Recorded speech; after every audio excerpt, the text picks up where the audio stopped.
जो विदेशी लोग हैं वो जब समय था तो यहाँ से ही विद्या अध्ययन के लिए यहाँ के आचार्यों के ऋषियों के चरणों में बैठ करके विद्या अध्ययन किया करते थे।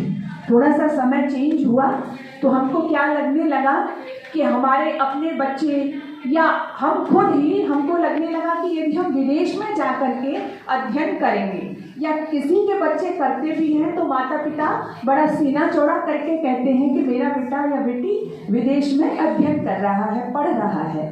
लेकिन थोड़ा सा अफसोस होता है कि वो समय जब विदेश के लोग यहाँ पर आकर के धन्य होते थे, आचरण की, चरित्र की शिक्षा लेते थे, क्योंकि आपका जो वैदिक वाङ्मय है ये केवल कर्मकांड की भाषा नहीं, यहाँ पर ज्ञान विज्ञान का स्रोत भरा हुआ है। इसलिए जो विदेशी लोग हैं वो आपकी तरफ देखते थे, यहाँ पर आकर के सीखते थे। तो खैर मैं अपने विषय पर ही आती हूँ। मैं थोड़ी सी भूमिका मैंने आपके समक्ष इसलिए प्रस्तुत की या मैं बना रही हूँ कि हमें अपने देश के प्रति गर्व होना चाहिए, क्योंकि हम ऐसे देश में जन्मे हैं जहाँ की संस्कृति, जहाँ की सभ्यता, जहाँ के आचार विचार, जहाँ की शिक्षा और जहाँ का वाङ्मय हमको सारी दुनिया से अलग खड़ा करता है।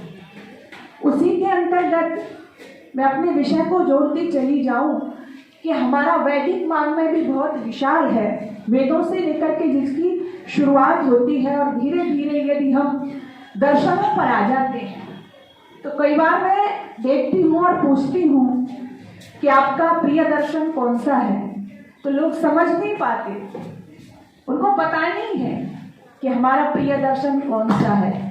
लेकिन यदि हम देखें अपने व्यवहार में तो हम दर्शनों की ही बात कर रहे होते हैं। यहाँ पर जो छात्राएं बैठी हुई है, मैं आपसे भी पूछना चाहूंगी कि हमको लगता है ना कि आत्मा है, आत्मा से संबंधित प्रश्न हमारे अंदर आते हैं, और क्या है, आत्मा है।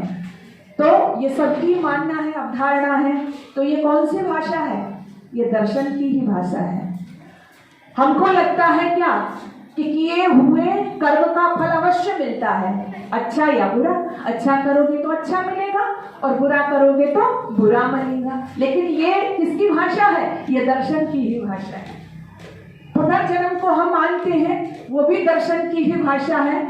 और कई बार हम कहते हैं कि वो ईश्वर कण कण में रमा हुआ है, बिना उसकी मर्जी के एक पत्ता भी नहीं हिलता, कि हम सब मानते हैं। तो ये भी किसकी अवधारणा है, ये दर्शन की ही अवधारणा है।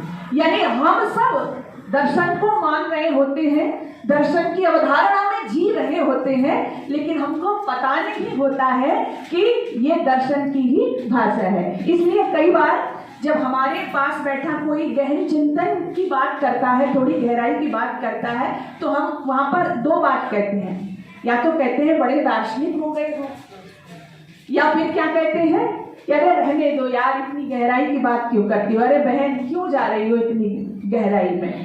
तो मेरे कहने का भाव है कि दर्शन कोई बहुत अलग नहीं है। हम दर्शन को जी रहे होते हैं, हम दर्शन को मान रहे होते हैं, लेकिन हम उसको समझ नहीं पाते हैं। कि अगर हम पूछ लें कि किस दर्शन को मान रहे हैं तो वो चीज हम नहीं बता पाते।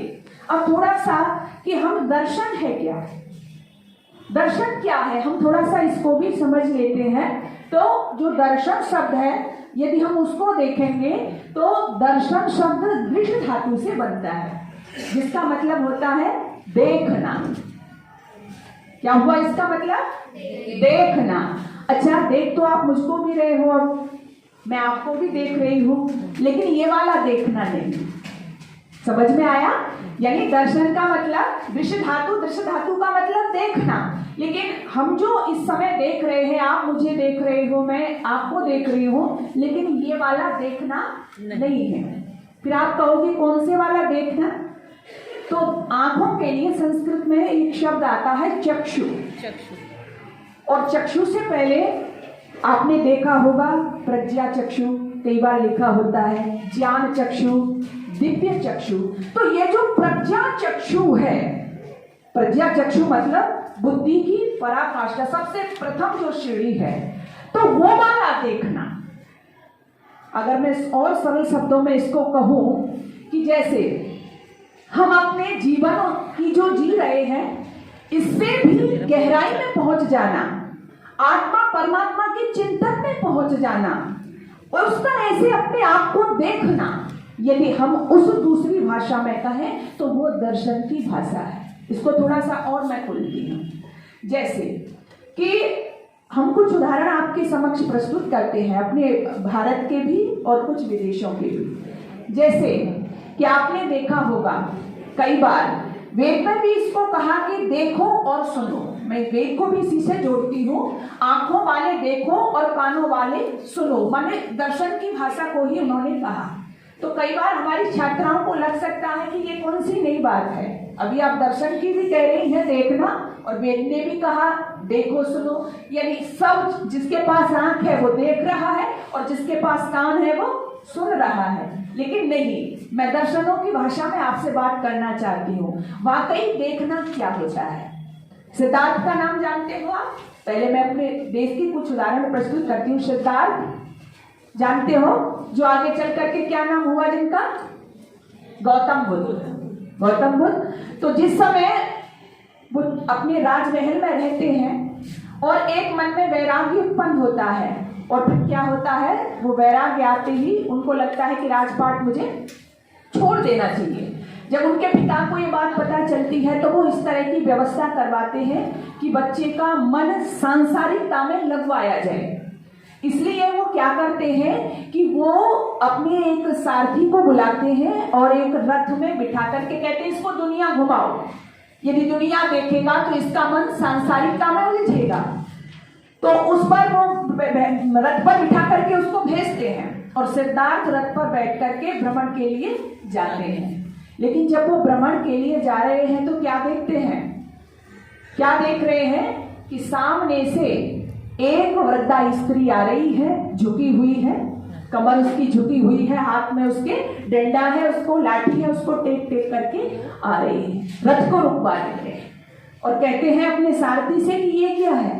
सारथी कहते हैं राजकुमार, जिसने जन्म लिया है एक दिन उसकी ये अवस्था होगी, ये वृद्धा है। बोले पहले कैसी थी?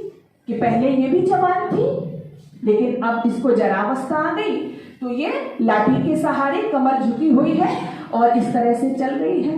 तो वहां पर सिद्धार्थ पूछते हैं, देखी मैंने आज जरा, क्या ऐसी ही हो जाएगी मेरी यशोधरा? क्या मिट्टी में मिल जाएगा वर्ण सुवर्ण खरा? देखो मेरे रहते तेरा चेतन जाए जरा, देखी मैंने आज जरा। बोली जो मेरी यशोधरा है घर पर, जो बड़ी सुंदर है, नवयुवती है, वो भी एक दिन ऐसी हो जाएगी। सारथी ने कहा बिल्कुल, जो जन्मा है उसकी स्थिति एक दिन जरूर होगी। तो निकले किस लिए थे? संसार में उलझने के लिए भेजा गया था। लेकिन यहाँ तो वैराग्य का भाव और उत्पन्न हो गया कि सबको एक दिन ऐसा होना है, तो फिर क्यों हम इसके पीछे पड़े हैं, रथ को वापस करिए। लेकिन सारथी ने कहा नहीं राजकुमार, और देखिए घूमिएगा, महाराज ने आदेश दिया है। रथ को आगे बढ़ा दिया गया। लेकिन जैसे ही रथ को आगे बढ़ा, थोड़ी ही दूरी पर चले हैं कि क्या देखते हैं कि कुछ लोग एक अर्थी को लेकर के जा रहे हैं। राम नाम सत्य है, राम नाम सत्य है। रुकवा दिया रथ सिद्धार्थ ने। सारथी से पूछा ये क्या है? सारथी ने कहा कि ये हमारे और आपकी तरह ही एक व्यक्ति था, अब ऐसे क्यों ले जा रहे हैं? बोले कि अब ये मर गया है, इसकी मृत्यु हो गई है, इसलिए इसको शमशान में ले जाया जा रहा है, वहां इसका अंतिम संस्कार करेंगे। तो वहां पर सिद्धार्थ पूछते हैं कि क्या मेरी भी एक दिन यही दशा होगी? सारथी कहते हैं बिल्कुल, जो व्यक्ति जन्मा है ये सत्य है, दुनिया का ध्रुव सत्य है कि जो व्यक्ति जन्मा है, अच्छा आपको भी पता है ना क्या है, जो जन्मा है उसकी मृत्यु निश्चित है, अवश्य भावी, अवश्य होगी। तो उन्होंने कि कोई नहीं बच सकता, नहीं कोई नहीं बच सकता, जो आया है उसको एक दिन जाना ही होगा। अब तो वैराग्य इतना प्रबल हुआ कि उन्होंने कहा नहीं अब मुझे आगे जाना ही नहीं है, बस रथ को वापस करो और मैं अपने महलों में जाना चाहता हूँ। फिर वो मैं आगे कहानी में नहीं जा रही, आपको पता है घर वापस आए और वैराग्य। लेकिन जो बात मैं आपसे कहना चाह रही थी, एक वृद्धावस्था, एक वृद्धा स्त्री को देखा सिद्धार्थ ने और एक अर्थी को देखा। अच्छा उससे पहले वृद्ध लोग नहीं होते थे, या उससे पहले लोग नहीं मरते थे, या आज नहीं मर रहे हैं, या आगे नहीं मरेंगे। लेकिन दर्शनों की भाषा में जिसको क्या कहा, क्या कहते हैं इसको? देखना। सिद्धार्थ ने उसको देखा, जो दर्शन की भाषा में कहते हैं, उसको देखा। हम और आप रोजाना देखते हैं, कोई ना कोई दिन जाता है, कोई वृद्धा, अभी यहाँ से निकलेंगे कितनी वृद्धाएं मिलेंगी, कितने वृद्ध मिलेंगे, कितनी अर्थियां मिल जाती हैं, लेकिन कभी भाव आता है? नहीं आता, या कुछ का आता है। तो इसको कहते हैं क्या? देखना। और मैं दूसरे शब्दों में कहूं, एक बच्चा, वो भी बहुत छोटा है, पढ़ाई लिखाई में उसका मन नहीं है, तो चाची ने कहा कि पढ़ते लिखते तो हो नहीं, जाकर के जाओ, किचन में जाओ, रसोई में जाओ, चाय बना करके लाओ। चाय बनाने गया और चूल्हे पर पानी चढ़ा दिया। अब पानी चढ़ाया, उसको ढक दिया, कवर कर दिया। थोड़ी देर हो गई तो क्या देखता है कि जो भाप बन रहा है पानी में, उससे वो ऊपर जो ढक्कन रखा है वो क्या हो रहा है? ऊपर की तरफ उठ रहा है, हिल रहा है। यानी उस भाप में इतनी शक्ति है कि वो उस ढक्कन को ऊपर उठा रही है। तो वहां पर उसको क्या लगा कि इतनी ताकत है इस भाप में। तो उस भाप को देख करके, नाम समझ गए होंगे आप, क्या नाम था उसका? बताइए। सबसे पहले भास्कर इंजन का आविष्कार किया, आपने पढ़ा होगा, किसने किया? जेम्स वाट ने। तो अच्छा, आप इस बात को भी घटा सकते हो, उससे पहले भी माता बहनों का रोजाना का काम है। हम और आप लोग भी जाते हैं, कितनी बार ढक्कन ऊपर होता है, गिर भी जाता है, लेकिन हम वो चीज बोलो समझ ही नहीं पाते। तो ऐसी जो दृष्टि है, ये जो दिव्य दृष्टि है, ये हरेक की नहीं होती, और जिसकी हो जाती है, जो इस दृष्टि में उतर जाता है, उसी को किसकी भाषा कहा? दर्शनों की भाषा। उसी को क्या कहा? दार्शनिक भाषा। सही अर्थों में देखना, एक बच्चा और है, पेड़ के नीचे बैठा हुआ है और क्या देख रहा है कि फल नीचे आ रहे हैं। अच्छा, उस बच्चे से पहले फल ऊपर जाते थे? नहीं। बताइए, नहीं। और आज भी फल कहाँ आता है? नीचे ही करता है ना। तो उसने सही अर्थों में देखा कि फल नीचे आ रहा है, तो ऊपर क्यों नहीं जा रहा? तो उस बच्चे ने क्या? गुरुत्वाकर्षण का सिद्धांत दिया, न्यूटन जिसको हम कहते हैं। तो ये जो दिव्य जीवन, दिव्य चक्षु, दिव्य प्रज्ञा चक्षु, हम कुछ भी कह सकते हैं, ये जो जीवन होते हैं, इसी को क्या कहते हैं? दर्शन कहते हैं। यानी गहराई से, विस्तार से किसी बात में उतर जाना, ये क्या है? दर्शन है। तो दर्शन हम सब जीते हैं, हम सब देखते हैं, हम सब पढ़ते हैं, केवल रटना नहीं है, दर्शनों को केवल रटना नहीं है। इसलिए मैंने कहा कि वो बोरियत भरा, जो बच्चों को चैप्टर लगता है ना, यार ये दर्शन आ गए, ओ अब क्या होगा, क्या है दर्शन? तो बहुत ही इंटरेस्टिंग, बहुत ही रोचक, अति रोचक ये दर्शन है। अब हम थोड़ा सा आगे बढ़ेंगे, हमारी समझ में आया कि दर्शन क्या है। अब इसको किस तरह से आगे देखा गया, इसकी क्या परंपरा रही दर्शन की। तो दर्शन को दो भागों में बांट दिया गया, और वो दो भाग कौन से हैं? शायद आपने भी पढ़ा होगा इतना। कौन से दो भाग हैं? आस्तिक और नास्तिक, दो भागों में बांट दिया गया। आस्तिक और नास्तिक, वो भी वेदों की प्रामाणिकता के आधार पर। क्यों? क्योंकि महर्षि मनु ने कहा कि नास्तिको वेद निंदक, यानी नास्तिक कौन है? कि जो वेद की निंदा करता है। यानी वेद की निंदा करने से मतलब है कि जो वेदों में जो कहा है, जो उसको नहीं मानता है, तो उसको क्या कैटेगरी दी गई? उसको किस कैटेगरी में खड़ा कर दिया गया? नास्तिक की में। तो जो हमारे दो दर्शन हैं, यानी दो दर्शन से मतलब जो दो प्रकार हैं दर्शनों के, आस्तिक और नास्तिक, तो उसमें जो आस्तिक दर्शन है, आस्तिक दर्शन कितने हैं बताइए? कितने हैं? 6। आस्तिक दर्शन कितने हैं? 6। और नास्तिक दर्शन 2 नहीं बेटा, 3। कितने हैं नास्तिक दर्शन? 3। तो हम दोनों को मिलाकर के देखें तो कितने हुए? 9। कितना हो गया? 9। तो 9 दर्शन हो गए। इसमें हमारे 6 आस्तिक और 3 नास्तिक। अब जो हमारे आस्तिक दर्शन है, 6 दर्शन है, यदि हम उसको भी देखें तो उस 6 दर्शनों में लगभग 2 के हिसाब से एक जोड़ा बना दिया गया। जैसे कि हमारा न्याय दर्शन के साथ ही वैशेषिक दर्शन, सांख्य दर्शन के साथ हमारा योग दर्शन और मीमांसा दर्शन और वेदांत दर्शन। इस तरह से हमारे 6 दर्शन हो गए, यानी 6 दर्शन हमारे समक्ष आते हैं। अब हमारे इन दर्शनों में किस तरह से जब हम अध्ययन करते हैं,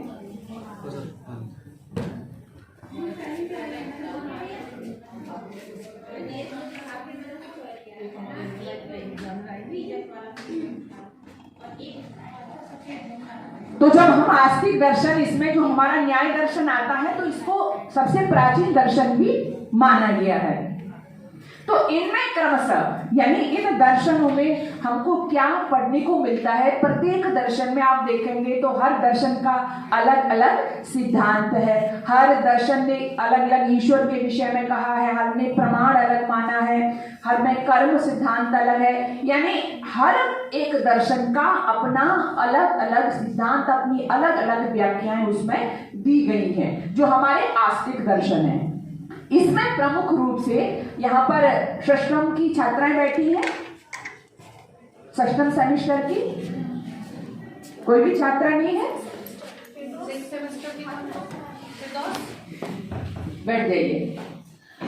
और इससे पहले आप पंचम सेमेस्टर में भी आपने पढ़ा, तो उसमें आपका दर्शन लगा हुआ था, तो आप पंचम से निकल गए हो। इसलिए मैं थोड़ा सा जो आपका जो षष्ठम सेमेस्टर है, तो उसमें जो दर्शन थे आपने अध्ययन किया होगा विधि पूर्वक, लेकिन इसमें से यदि हम एक एक दर्शन पर चर्चा करें तो बहुत काफी लंबा हो जाएगा। लेकिन इसमें से जो कुछ दर्शन जो आज भी हम उनको मान रहे हैं या पढ़ रहे होते हैं, जैसे कि योग दर्शन मैं देखती हूँ, योग दर्शन हमारा अलग से भी लगा हुआ है, आपके पाठ्यक्रम में है, वैकल्पिक में भी शायद आपने ले रखा होगा। तो योग दर्शन जो है, योग दर्शन को किसने लिखा है, यानी इसके ऋषि कौन है, पातंजलि जी। ठीक है, इसको वैसे भी हम बहुत समझ रहे हैं क्योंकि इसका प्रचार प्रसार बहुत ज्यादा है आजकल।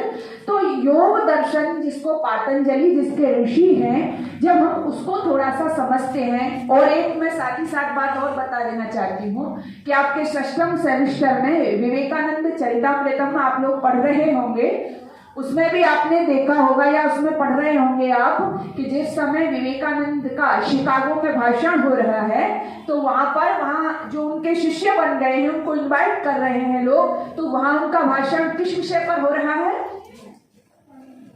बताइए। वहां पर भी उन्होंने योग को लिया हुआ है ना, तो वहां पर भी वो योग को समझा रहे हैं। तो हम योग को समझेंगे तो हमारी कई समस्याओं का समाधान हो जाएगा। तो योग क्या है, तो योग को हम थोड़ा सा समझेंगे। योग चित्त वृत्ति निरोध, यानी चित्त की वृत्तियों का निरोध करना ही, चित्त की वृत्तियों को रोकना ही क्या है, बोलो क्या है, योग है। हम चित्त की वृत्तियों को रोकें तो इसको क्या कहा, ये हमारा योग है। अब योग के अंदर भी हम जाएंगे तो बहुत सारे इसमें भी चैप्टर होते चले जाते हैं, लेकिन जो मूल रूप से इसमें बताया जाता है, इसमें ईश्वर के संबंध में भी बताया जाता है। ईश्वर क्या है, क्लेश प्रकार सही परामर्श पुरुष विशेष ईश्वर, और अष्टांग योग भी इसमें बताया जाता है। अष्टांग योग क्या है, वो हमारे महाविद्यालयों में भी पढ़ाया जाता है। तो अष्टांग योग जो है, मैं फिर वही अपनी बात ला रही हूँ कि जहाँ विवेकानंद चरितामृतम आप पढ़ रहे हो, तो इससे भी आपको उसमें लाभ हो जाएगा।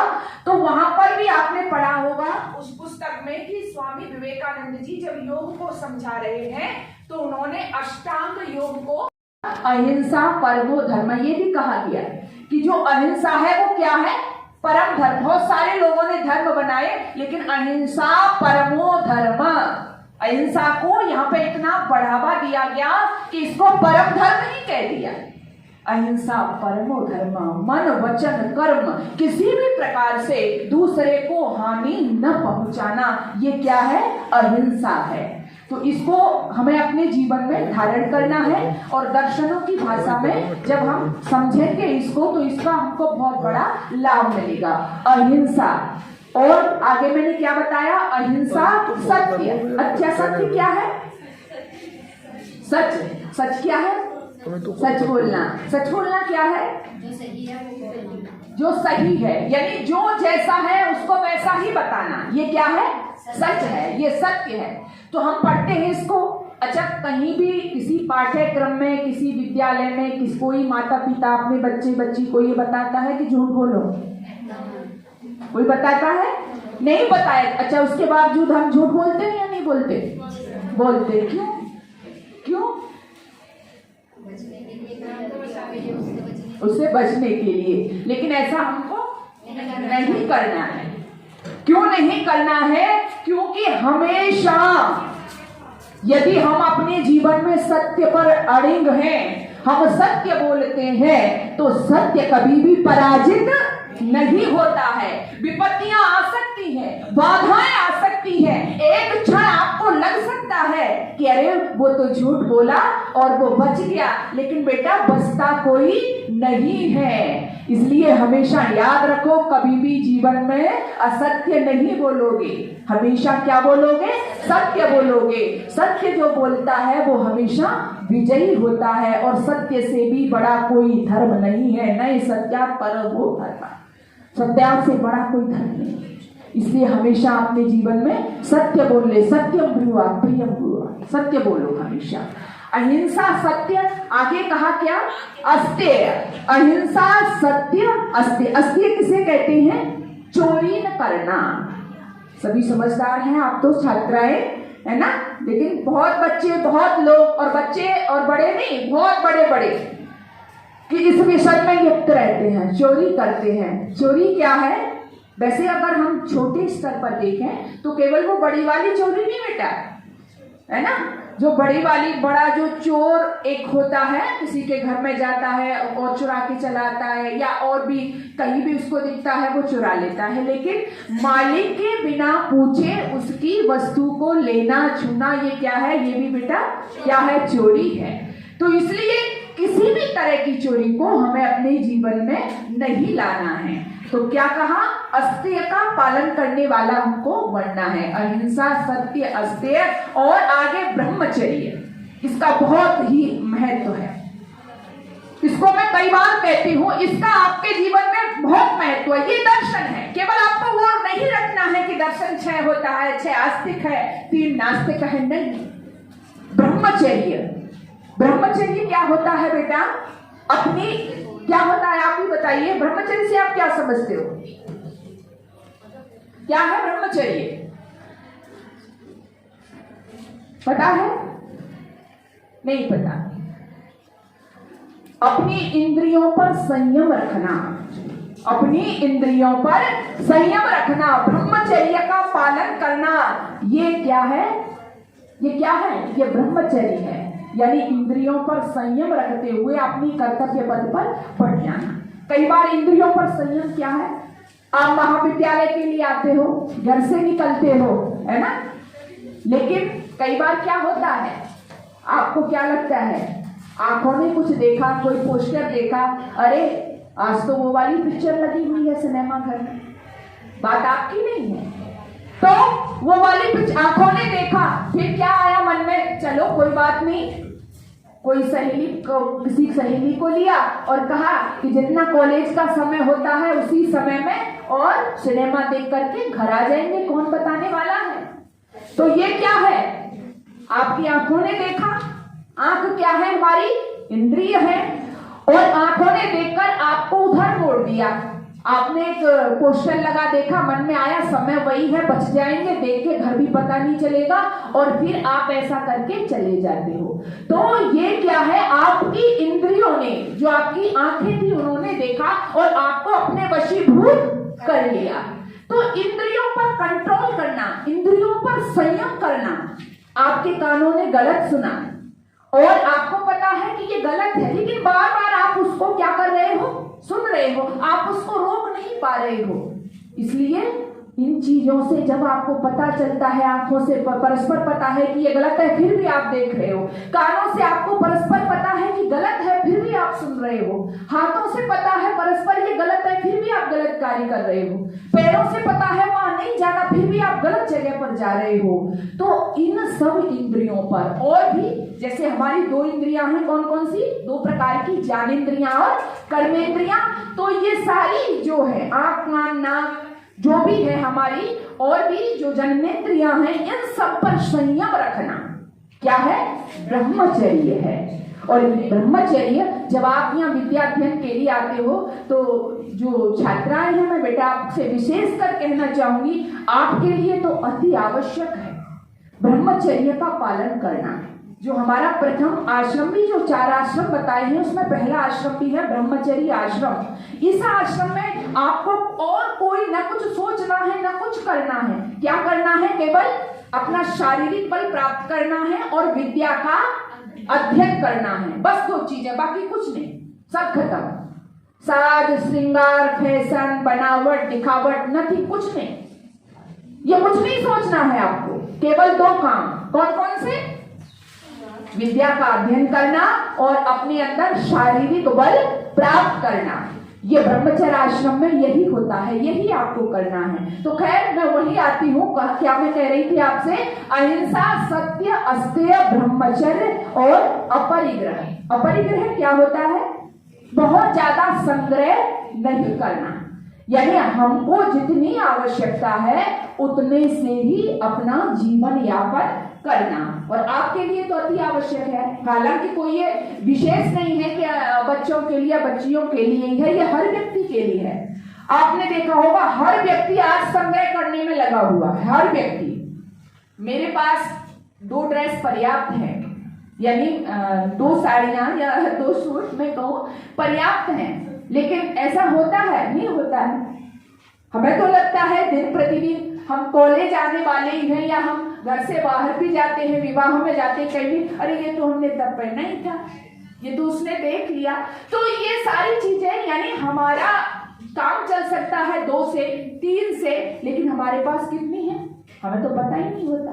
और कई बार मुझे वेदना भी होती है, मैं आपसे सच कहूं तो कई बार मुझे लगता है कि एक व्यक्ति तो वो है कि जो अपने कपड़े की अलमारी के सामने, जो हमारी माताएं बहनें या जो पुरुष वर्ग खड़े हो जाते हैं और वो ये निर्णय नहीं ले पाते हैं कि मैं कौन सी ड्रेस इसमें से पहनूं।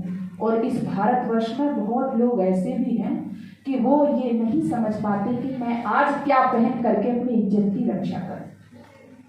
कई बार मुझे अपार वेदना होती है, कई बार हम इतना अपग्रह भोजन में करके रखते हैं, पता ही नहीं चलता क्या खाऊं आज, इतना हमारे पास होता है। और इस देश में ऐसे भी बच्चे हैं कि जो ये नहीं समझ पाते कि मैं क्या खाकर के आज अपनी भूख मिटाऊं, ऐसे लोग हैं।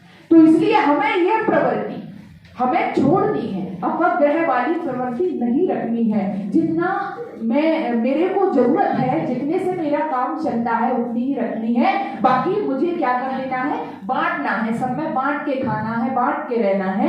यानी हमें मिल करके, ये भी सिखाया जाता है ना, संगच्छद्वम संवदर्दम, हम मिल करके बोले, मिल करके खाएं, मिल करके बैठे।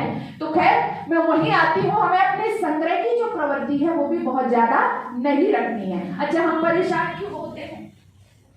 आप यहाँ पर छात्राएं, बच्ची आए, इसलिए मैं आपकी ही बात पे क्यों परेशान होते हैं? कई बार हम घरों में, कई बार ड्रेस को लेके होते हैं कि नहीं होते? यानी हमारे पास में, मैं वही बात को कहूंगी कि हमारे पास में यदि 1 या 2 है और आप देखते हो आपकी जो सहेली है उसके पास में तो कई है ना, तो फिर अपनी माता जी से लड़ती हो कि नहीं? उसके पास में तो कई है, मेरे पास में तो ये 1 ही है। लेकिन यदि आपने इस दर्शन के भाव को पढ़ा होता, अपरिग्रह, तो आप तो संतुष्ट थी, आपको तो लड़ने की आवश्यकता नहीं थी, आपको तो मन उदास करने की आवश्यकता नहीं थी, पर्याप्त है ना। और जो दर्शन में चला जाता है ना, दार्शनिक जिसको कहते हैं, उसको मेरे पास क्या कपड़ा है, मेरे बाल कैसे हैं, या मैं किस तरह से हूं, वो फिर इन चीजों पर नहीं जाता है, वो बहुत गहराई में जा चुका होता है। इसलिए जो दर्शन होते हैं ना, ये जीवन बदलने की एक प्रक्रिया होती है। आपको बहुत गहराई में ले जाने की एक प्रक्रिया होती है। तो इसलिए कई बार जब विवाह से पहले जो बच्चे दर्शन पढ़ लेते हैं तो कई बार उनकी दुनिया ही चेंज हो जाती है। उनको न ज्यादा किसी से मोह लगता है, न ज्यादा किसी में आकर्षण लगता है, न अपर ग्रह की प्रवृत्ति छूट ही चुकी होती है, तो उनकी एक दुनिया अलग हो जाती है। तो आइए मैं वही आपसे कहती हूँ कि मैं जो यम बता रही थी, कौन से, अहिंसा, सत्य, अस्त्य, ब्रह्मचर्य, परिग्रह, यम, ये यम है।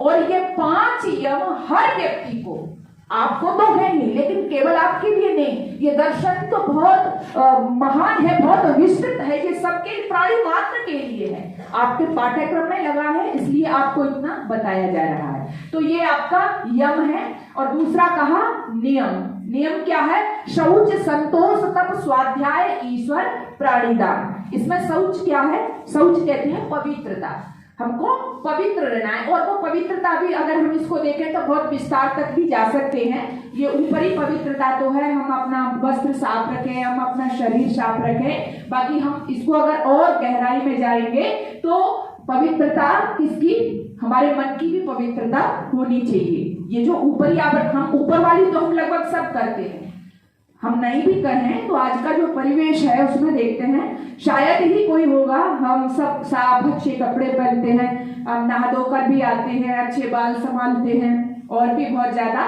इत्र आदि भी हम लगाते हैं। किस लिए? किस लिए? रखना, अपने अंदर एक शांति होना, वो संतोष। और कोई बच्ची बताएगी?